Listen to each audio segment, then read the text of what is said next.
好聲音轉一次身要50萬，參賽者親自爆料黑幕，就連陳奕迅當年去做導師，也是為了試試好聲音的誰有多深。咁多好古，我係又就係好想入去睇下，究竟有幾黑，或者有冇呢啲嘢。可當陳奕迅真的坐上導師，舞台上發生的事讓他十分震驚。在錄製盲選的時候，有一位女學員唱功勉強能過關，但還沒達到讓陳奕迅轉身的標準。看到其他3位導師都沒有反應，學員咁佢唱 OK 嘅，唔錯嘅，但係未至於我撳落去，係3個導師都係冇撳嘅。陳奕迅也堅定了自己不轉身的想法，可就在這時，他的耳機裡卻突然傳來導演的聲音，詢問他這個女生唱得怎麼樣。你們剛剛那個覺得怎麼樣？唱得怎麼樣？我都 OK 啊，咁閒聊一句啫，完咗啦。當時陳奕迅並沒有明白導演的暗示，其他3個導師也沒有選擇轉身，這名女生最終也慘遭淘汰。但讓陳奕迅吃驚的是，就在1個月後的舞台上，他再次聽到了這個熟悉的聲音。呢把聲有啲熟喎。咁嗰個人係咪之前出過嗰人嚟嘅咧？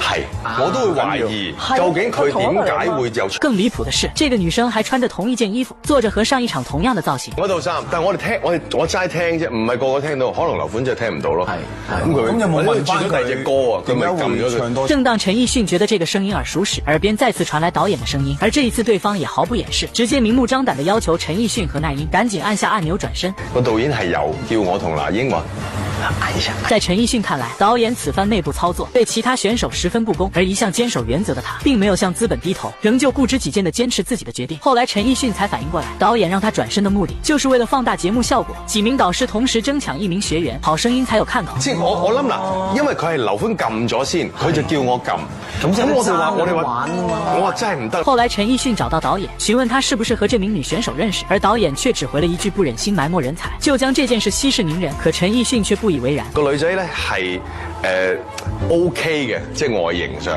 咁我哋係聽啫，但係觀眾睇噶嘛。咁你而家有啲嘢，又着短褲，又係咪有啲腳睇下，咁即刻醒神啲。此後陳奕迅徹底明白了，這種選秀節目根本沒有公平可言。之後不僅拒絕繼續參加中國好聲音，還在採訪時將黑幕公之於眾。而此時才意識到，當初金星揭露的全都是大實話。但我知道他們浙江衛視內部很亂，而且就是製作平台啊，製作手段都挺低劣的，所以我當時我就一口回絕了。然後呢，另外一個呢，可能是他們最後總決賽時，他們有一種想操縱票啊，決賽3面誰，他們傾向於誰想的。原來當初藍台也曾邀請金星來做節目，但金星早就看破了一切。金老師做的就是誰操縱誰呀？他操縱不了我呀。整個過程中，他們浙江衛視就從來就沒消停過。除此之外，金星還在某選秀淘汰賽上親眼見證了節目組搞黑幕。我突然發現一個工作人員低着身子貓着腰從台底下跑到後邊來，遞一個小紙條過去了，就放在我旁邊那個評委旁邊了。姐，我的眼睛多尖呢！